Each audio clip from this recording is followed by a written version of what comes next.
Home sweet loan एक ऐसा सिनेमाई सफर जहां सपनों की दुनिया और वित्तीय जिम्मेदारियों के बीच का नाजुक संतुलन दिखाया गया है।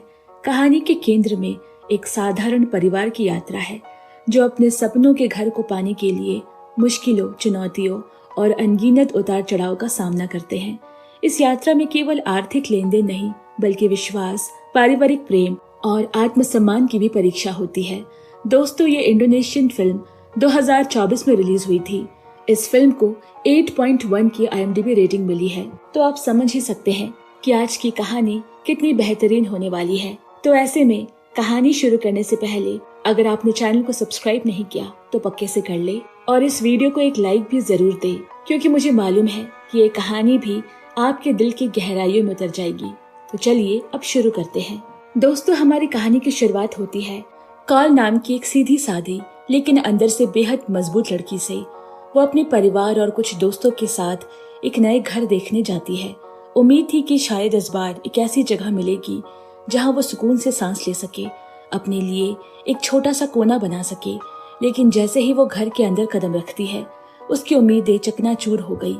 दीवारों में गहरी दरारें, कमरों में उमस और बाथरूम की हालत ऐसी मानो कोई बरसों से इस्तेमाल न हुआ हो।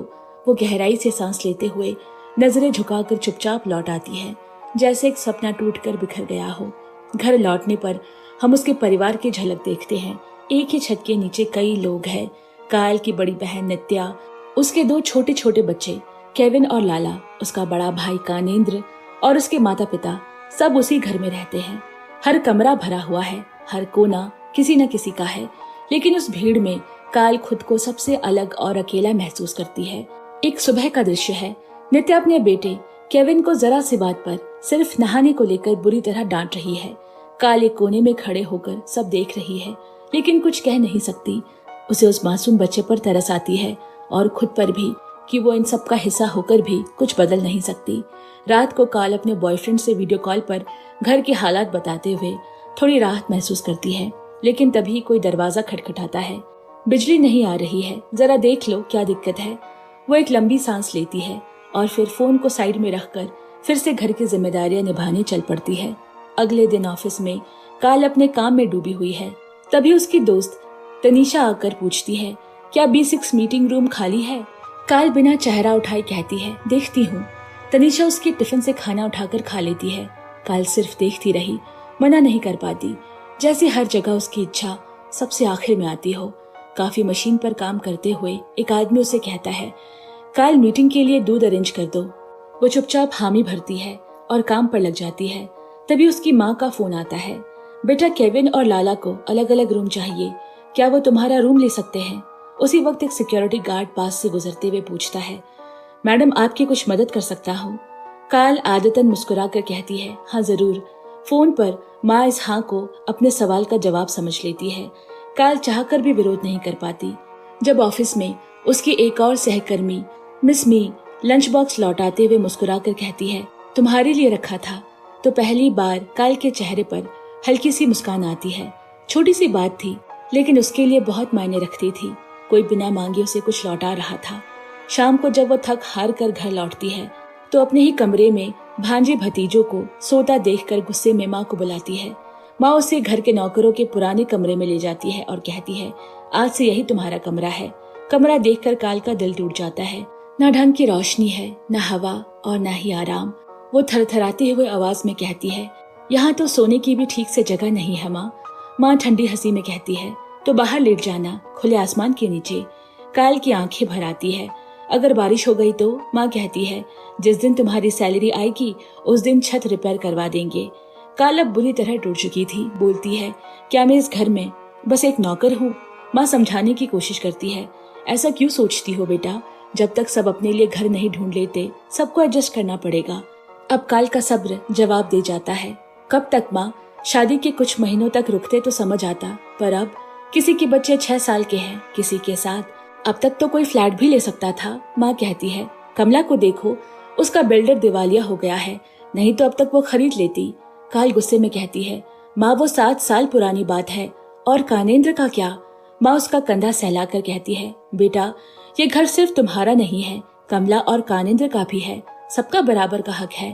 तो सिर्फ मैं ही नौकरों के कमरे में क्यों रहूं? काल का गला भरा जाता है। माँ कुछ पल चुप रहती है, फिर कहती है, बेटा सकारात्मक सोचो, अब से तुम्हारा अपना बाथरूम है, सुबह की लाइन से तो छुटकारा मिलेगा ना। ये कहकर वो चली जाती है, लेकिन काल की आंखें भर आती है, क्योंकि उसने समझ लिया था कि इस घर में उसका कोई कोना नहीं, सिर्फ जिम्मेदारियां हैं। उनके जाने के बाद काल ने जब कमरे का दरवाजा बंद करना चाहा तो वो बंद ही नहीं होता, क्योंकि उसका लॉकर सिस्टम काम नहीं कर रहा। सुबह की पहली किरण काल के कमरे में दाखिल हुई और उसकी आंखें खुली तो दरवाजे पर टिकी ईंट पर गई। पूरी रात वो उसी हाल में सोई थी। थकान भरी सुबह के बाद जब वह वॉशरूम गई तो नल खोलते ही ठंडा पानी उस पर ऐसे टूट पड़ा जैसे बरसों का गुस्सा उबल कर आ गया हो। नल का स्टॉपर ढीला है। भीगी बिल्ली सी वह वहीं फर्श पर ढेर हो गई। बेबसी की एक ठंडी लहर उसके जिस्म में दौड़ गई। फिर एक दृश्य उभरता है। नात्या के बेटे का जन्मदिन है। रंगीन गुब्बारों और बच्चों की किलकारियों के बीच काल यंत्रवत घर के कामों में जुटी है। तभी हंसा की दोस्त सिडनी से आई एक चंचल युवती महफिल में प्रवेश करती है। सबका ध्यान उस पर केंद्रित हो गया। उसकी हंसी और कहानियों में सब खो जाते हैं। काल अपनों के बीच भी एक अजनबी की तरह एक कोने में सिमट जाती है। एक खालीपन उसके सीने में घर करने लगता है। खाने की मेज से उठते हुए हंसा की माँ की आवाज उसके कानों में पड़ती है, बेटा क्या तुम नई कार ले रही हो? काल फीकी मुस्कान के साथ जवाब देती है, नहीं आंटी, हम और हंसा नए घर के लिए बचत कर रहे हैं। माँ का आश्चर्य से भरा प्रश्न हंसा की ओर मुड़ता है। हंसा बेटा, तुम घर खरीद रहे हो? मुझे तो अभी पता चला। पागल हो तुम दोनों, यही रहो ना। और वो चली जाती है। काल का धीरज जवाब दे जाता है। वो हंसा की ओर मुड़कर कहती है, याद है रिश्ते की शुरुआत में ही मैंने कहा था कि हम तुम्हारे परिवार के साथ नहीं रहेंगे। ये सब क्या है? हंसा लापरवाही से कहता है, वो सच ही तो कह रही है। यहाँ रहने में बुराई ही क्या है? हमारे बचे हुए $2 मिलियन से जकार्ता में एक ठीक ठाक घर ही तो मिलेगा। सोचो, अगर तुम यहाँ रहोगी तो उस बचत से हम और भी कुछ खरीद सकते हैं। बाहर आकर वो तंज कसता है, तुम इतनी बचत सिर्फ एक घर के लिए कर रही हो? काल की आवाज में दर्द उतर आता है। हाँ, मेरे पास तुम्हारी दोस्त की तरह अच्छी कार या बैग नहीं है ना।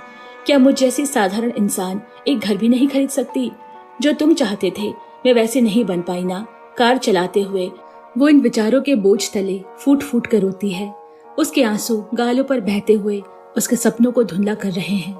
घर लौटकर वो बिस्तर पर औंधे मुंह लेट जाती है। उस दर्दनाक पल को याद करती है जब उसने हंसा से ब्रेकअप कर लिया था। तकिया आंसुओं से भीग जाता है, लेकिन तभी उसकी बहन के बच्चों का शोर दरवाजे के बाहर सुनाई देता है। झुंझलाहट में वो अपनी बहन से शिकायत करती है तो उसकी नजर अपने जीजा पर पड़ी, जो बेफिक्र होकर अपने वीडियो गेम में खोया हुआ है। उसकी बहन लापरवाही से कहती है, बच्चे हैं, बुरा मत मानो। अगले दिन काल की दोस्त नीश, नान और काल की बहन और बच्चों के साथ उसे ब्रेकअप के गम से निकालने के लिए पार्क ले आते हैं। नान अचानक पूछती है, क्या अब भी घर खरीदने के लिए बचत करोगी? काल की आंखों में एक दृढ़ संकल्प चमक उठता है, चाहे मैं शादी करूं या नहीं, मैं एक घर की मालकिन जरूर बनूंगी। कुछ देर सोचने के बाद वो कहता है, मेरा घर खाली पड़ा है, अगर किराया चाहिए तो बताना। काल तुरंत जवाब देती है, मुझे किराया नहीं, अपना घर चाहिए। अगले दृश्य में रोशनी काल के चेहरे पर पड़ती है, जो एक स्टूडियो में बैठी ऑडिशन दे रही है। तभी एक महिला की आवाज प्रशंसा से भरी हुई गूंजती है, तुम्हारे होंठ कितने खूबसूरत है। काल एक हल्की मुस्कान के साथ सुनती है, पर उसकी आंखें कहीं और ही खोई हुई है। ऑडिशन की हलचल शांत होने के बाद जब वो ऑफिस के शांत गलियारों में लौटी तो अनायास से उसका हाथ अपने फोन की ओर बढ़ता है। इंस्टाग्राम खुलते ही एक तस्वीर उसकी आंखों से टकराती है। हंसा, उसका अतीत, एक सुनहरे बालों वाली ऑस्ट्रेलियाई लड़की के साथ हंस रहा है। उसकी माँ भी फ्रेम में मुस्कुरा रही है। एक पल के लिए काल की दुनिया ठहर गई। उसके सीने में एक जानी पहचानी कसक उठती है। एक ठंडी आग धीरे धीरे सुलगने लगी, लेकिन चेहरे पर एक शांत मुखौटा चढ़ाए हुए वो उस दर्द को भीतर ही दबा लेती है। उस शाम काल अपनी बचत के सारे कागजात फैला कर बैठती है। हर एक पाई का हिसाब करती है। उम्मीद की एक धुंधली किरण उसकी आंखों में तैरती है, लेकिन अंत में सच्चाई एक ठंडे पत्थर की तरह सामने आती है। अभी भी उसके सपनों के घर खरीदने के लिए ये काफी नहीं। एक गहरी सांस के साथ वो कागजातों को समेट देती है। निराशा की एक परत उसके उत्साह पर छा गई। अगले दिन ऑफिस में चाय के ब्रेक के दौरान काल अनजाने में अपने 2 सहकर्मियों की बातचीत सुन लेती है। उनके फुसफुसाते हुए शब्द उसके कानों में पड़ते हैं। मास्टर प्रा के कर्मचारियों के लिए होम लोन का ऑफर है। एक उम्मीद की किरण जो दूर से टिमटिमा रही है। तभी उसका फोन बजता है। व्हाट्सएप पर एक मैसेज है, ऑफिस ग्रुप में वर्क मेल देखने का आग्रह। दबी हुई उत्साह के साथ वो मेल खोलती है और पढ़ते ही उसकी आंखें आश्चर्य और खुशी से चमक उठती है।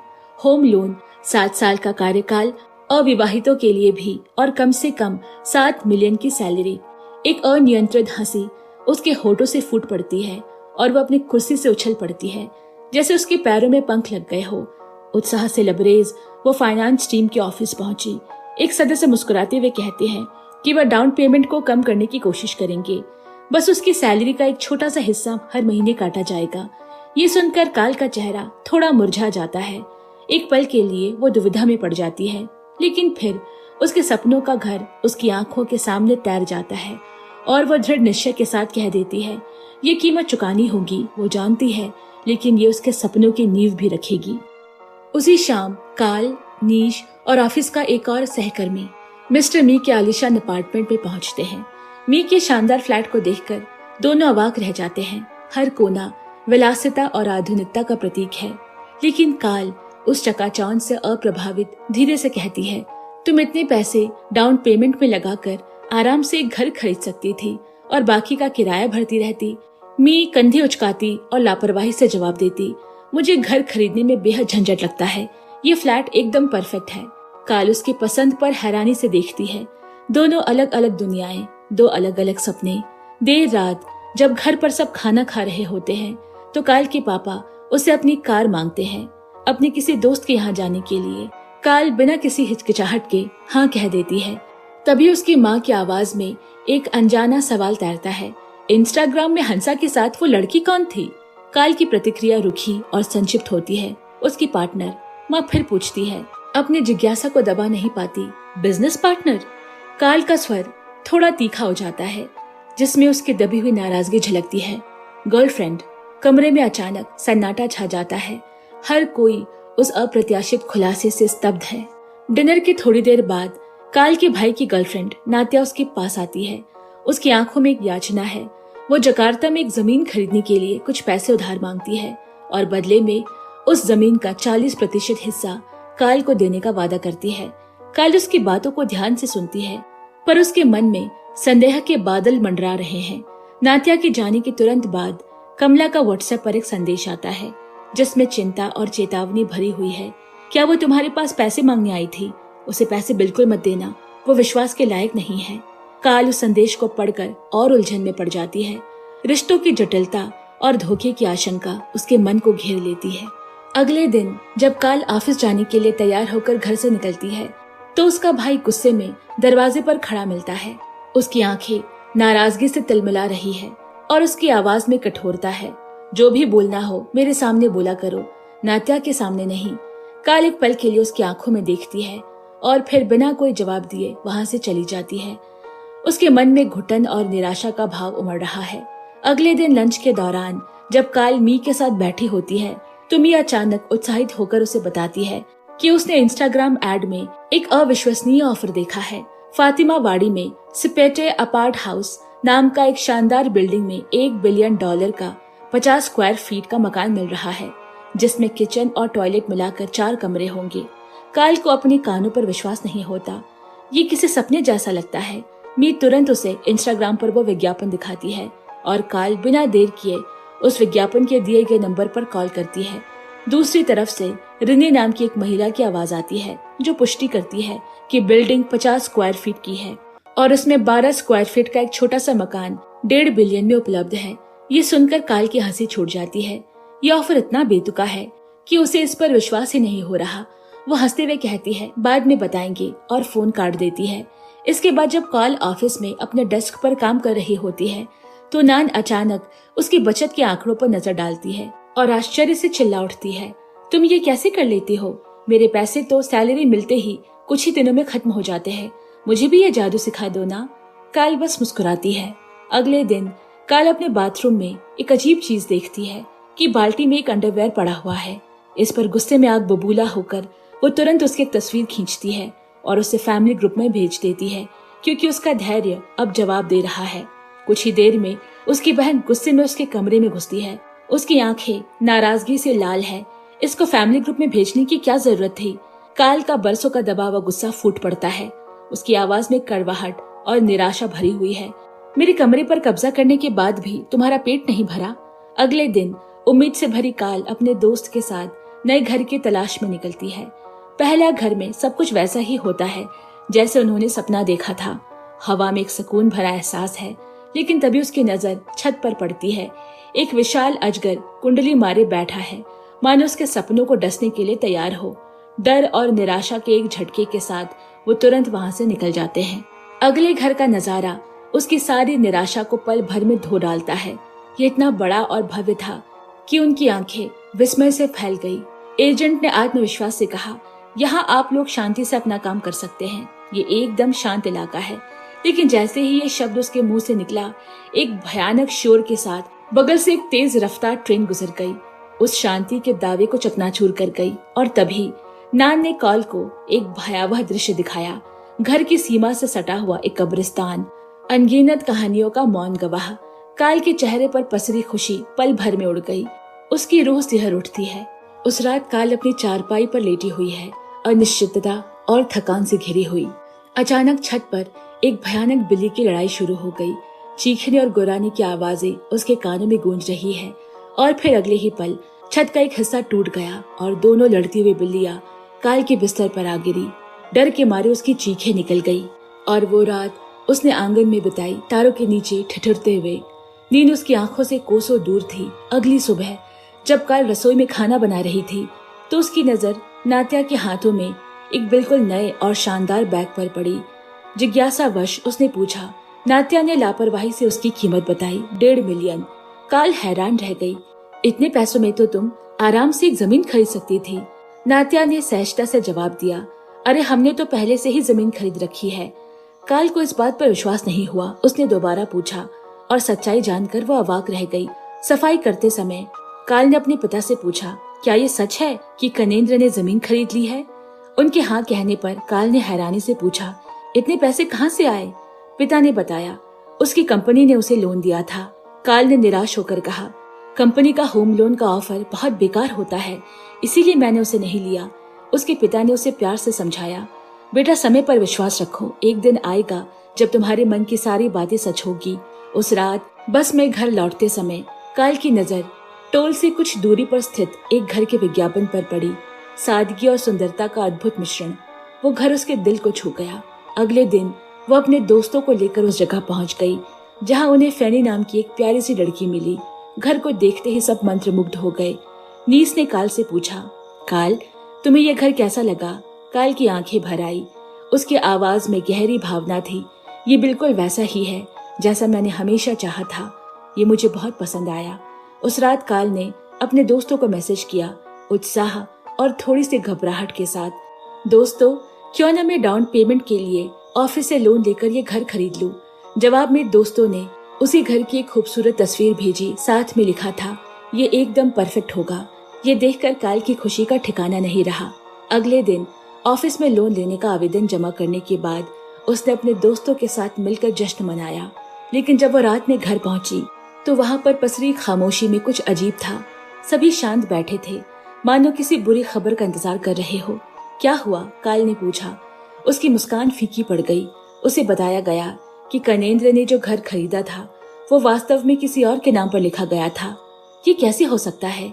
काल चिल्लाई, जब तुम ऑफिस से लोन लोगे तो ऐसा नहीं हो सकता। कनेंद्र ने शर्मिंदगी से बताया कि वो घर उसने ऑफिस के लोन से नहीं बल्कि पापा की पेंशन की बचत और कुछ ऑनलाइन लोन मिलाकर खरीदा था। इसके बाद कमला और कनेंद्र की पत्नी के बीच तीखी बहस शुरू हो गई। आरोप प्रत्यारोप की बौछार होने लगी। पापा ने गुस्से में सबको चुप कराया। मैंने उसे मना किया था घर खरीदने से। ये पैसा मैंने काल की शादी के लिए बचाया था। तभी कनेंद्र दबे कदमों से काल के पास आया और ऑनलाइन लोन चुकाने में मदद की गुहार लगाई। पापा की आवाज में कठोरता थी, अपनी बहन से लोन मांगने की हिम्मत मत करना। वो पहले से इतना त्याग कर चुकी है। हम बूढ़ों को वही संभाल रही है। लोन चुकाने की जिम्मेदारी तुम्हारी है। लेकिन कनेंद्र फिर भी काल के पास गिड़गिड़ाता रहा। काल ने ठंडी आवाज में पूछा, तुम्हारा लोन है, मैं क्यों चुकाऊं? कनेंद्र की आंखों में डेस्परेशन है। अगर लोन नहीं चुकाया गया तो हमारे सारे घर चले जाएंगे, क्योंकि मैंने इस घर को गारंटी के तौर पर गिरवी रखा था। ये सुनकर सब सन्न रह गए। पापा दहाड़ पड़े। आखिर तूने होम सर्टिफिकेट भी चुरा लिया? माँ ने कांपते हुए कहा, नहीं, मैंने उसे दिया था। मुझे लगा ऑफिस में कोई काम होगा। कनेंद्र फिर से काल से विनती करने लगा, लेकिन काल की आवाज में चट्टान जैसे दृढ़ता है। ये घर मेरा कभी था ही नहीं। मुझे तो यहाँ नौकरों की तरह रहना पड़ता था। क्या तुमने कभी मेरी फिक्र की? अब ये मेरा घर नहीं है और तुम्हारी इस बेवकूफी में मैं तुम्हारा साथ नहीं दूंगी। इतना कहकर वो घर छोड़कर चली गई। बस स्टेशन पर बैठकर विचारों के बवंडर में फंसी उसने नान को फोन किया और फूट फूट कर रो पड़ी। नान उसे अपने घर ले आया। काल ने रेंट देने की पेशकश की, लेकिन नान ने प्यार से कहा, तुमने आज तक मेरी इतनी मदद की है, अब मुझे तुम्हारी मदद करने दो। काल जिद पर अड़ी रही, मैं यहाँ मुफ्त में नहीं रह सकती। आखिरकार नान मान गया। ठीक है, हर महीने मेंटेनेंस के पैसे दे देना बस। काल ने राहत की सांस ली और नान से ये बात तनीश और मी को ना बताने का अनुरोध किया। नान के जाने के बाद वो अकेले में खूब रोई। उसका दिल दुख और अकेलेपन से भारी था। अगले दिन नान और काल नीस के बेटे को स्कूल छोड़ने गए। बच्चों की हंसी और मासूमियत के बीच काल ने एक सुकून भरा पल बिताया। उसकी उदासी थोड़ी कम हुई। उस रात नान के साथ मूंग दाल का सूप पीते हुए काल अचानक रुक गई और नान से पूछा, क्या मैंने अपने परिवार पर गुस्सा करके गलत किया?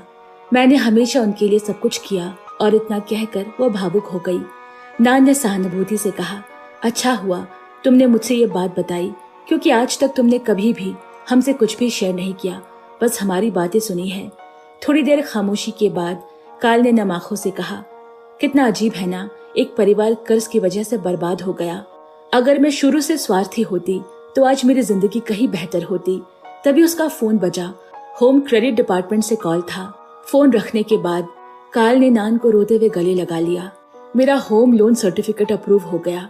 अगले दिन वो मकान खरीदने के कागजात पर हस्तखत करने गई, लेकिन एजेंट ने उसे हस्ताक्षर करने से पहले एक बार फिर घर देखने का आग्रह किया। काल नान के साथ उस घर में पहुंची। उसकी आंखें चमक उठी। ये वो किचन होगा जहां मैं खाना बनाऊंगी, उसने उत्साह से कहा और बिस्तर पर खुशी से गिर पड़ी। अब यहाँ मुझे कोई डिस्टर्ब नहीं करेगा। और फिर नान को शावर के पास ले गई। जब मैं काम से थक कर आऊंगी तो यहाँ पर हॉट शावर लूंगी। लेकिन फिर वो अचानक शांत हो गई और उसकी आंखें आंसुओं से भर गई। उस खुशी के पल में भी कहीं न कहीं एक गहरा दर्द छिपा था। अगले दिन काल अपने पिता के पास गई और उन्हें लोन चुकाने के लिए पैसे दे दिए। उसकी आवाज में चिंता थी। अगर ये घर चला गया तो आप और मम्मी कहाँ रहेंगे? ये दादाजी का घर है, हमें इसे खोना नहीं है। और ऑफिस जाकर जब उसने अपने बैंक खाते की जांच की तो वो सुन्न हो गई, क्योंकि उसकी आंखों के सामने से उसके सपनों का घर फिसल रहा था। थोड़ी देर बाद जब काल ऑफिस में काम कर रही थी तो उसकी बहन का फोन आया। उसने बताया कि पापा अब उसकी बचत का इस्तेमाल नहीं करेंगे, वो ये घर बेच रहे हैं। वे लोग कॉनकॉर के घर के नजदीक एक किराए के मकान में रहेंगे और कनेंद्र अपने ससुराल वालों के पास रहेगा। नात्या केविन के स्कूल के पास ही कहीं रहने की सोच रही है। उन्होंने काल का सारा सामान उसके कमरे में वापस रखवा दिया। उनकी बस यही इच्छा थी कि उनके जाने से पहले सब लोग एक बार फिर से साथ हो। और जब से वो गई है, माँ रोज उसके पसंदीदा मूंग दाल का सूप बनाती है, लेकिन वो उसे घर आने को नहीं कह पाए। ये सुनकर काल रो पड़ी। उस रात जब वो घर जाने के लिए कपड़े पैक कर रही थी तो नान आया और धीरे से कहा, मुझे लगता है कि मैं तुमसे प्यार करता हूँ। काल ने इसे मजाक समझकर टाल दिया। फिर नान ने पूछा, जब घर बेचने से तुम्हें पैसे मिल जाएंगे तो क्या तुम उस घर को खरीदोगी? काल भावुक हो गई। मिस फेनी ने वो घर बेच दिया है। शायद हम जैसे साधारण लोग आजादी से सपने भी नहीं देख सकते। जब वो घर पहुंची तो उसकी माँ ने आकर कहा, मैंने तुम्हारा कमरा झाड़ू से साफ कर दिया है, बस पोछा लगाना बाकी है। काल ने उन्हें धन्यवाद कहा और गले लगा लिया। दोनों माँ बेटी की आंखों में आंसू थे। जब काल किचन गई तो उसकी बहन आ गई और खुद काम करने लगी। इसके बाद जब काल अपने पिता के पास गई तो उन्होंने उसे सॉरी कहा। उनकी आवाज में दर्द था। बेटा, एक पिता के रूप में मैं असफल रहा हूँ, क्योंकि मैंने तुम्हें कभी सॉरी के अलावा कुछ नहीं दिया। काल रोते हुए बोली, इसमें आपकी कोई गलती नहीं है, आपने मुझे सब कुछ दिया है पापा, अब ये सब ना बोले। इसके कुछ देर बाद काल अपने पिता से धूम्रपान छोड़ने का अनुरोध करती है। मैं चाहती हूँ कि आप स्वस्थ रहे, मेरी शादी देखे और बहुत सारे पोते पोतियां देखे। उसके पिता ने रोते हुए अपनी बीड़ी फेंक दी और उसे गले लगा लिया। अगले दिन एक एक करके सभी घर से चले गए और घर में सिर्फ माँ, पापा और कॉल बचे। सबके जाने के बाद कॉल ने मम्मी पापा के साथ उस घर की आखिरी तस्वीर खींची और फिर उनके साथ उस घर को हमेशा के लिए छोड़ दिया। कुछ दिनों बाद हमने देखा कि कॉल ने अपनी नौकरी से इस्तीफा दे दिया है और माँ पापा के साथ होम किचन सर्विस शुरू कर दी है और साथ ही एक नए घर की तलाश भी जारी है। एक दिन जब वह नान के साथ एक इवेंट पर अपनी किचन सर्विस देने गई तो नान ने उसे एक खूबसूरत अंगूठी देकर प्रपोज किया। कार्ल ने प्यार से उसके कंधे पर थपकी दी और कहा, मजाक मत करो। नान गंभीर हो गया, मैं सच कह रहा हूँ, और उसने कार्ल की उंगली में वो अंगूठी पहना दी। जब कार्ल ने उसे अंगूठी की कीमत पूछी तो उसने मुस्कुराते हुए कहा, ज्यादा नहीं, बस 271 ट्रिलियन। और इसके बाद एक खुशनुमा सीन में सभी लोग ऑनलाइन वीडियो कॉल के माध्यम से फिर से एकजुट हो जाते हैं और इसी के साथ ये फिल्म समाप्त होती है। दोस्तों, होम स्वीट लोन का हर मोड़ हमें जीवन के उन सबक को सिखाता है जो हमें आगे बढ़ने में मदद करते हैं। ये फिल्म एक यात्रा है जिसमें आशा, समर्पण और सही फैसलों की महत्ता उजागर होती है। ये कहानी हमें सिखाती है कि जीवन में कोई भी उपलब्धि बिना संघर्ष के नहीं मिलती। लोन लेना एक वित्तीय सहायता ही नहीं बल्कि जिम्मेदारी और सुनियोजित सोच का प्रतीक है।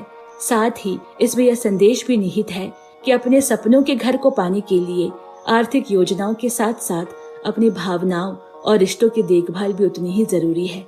तो दोस्तों, आपको ये कहानी कैसी लगी मुझे कमेंट में जरूर बताएं।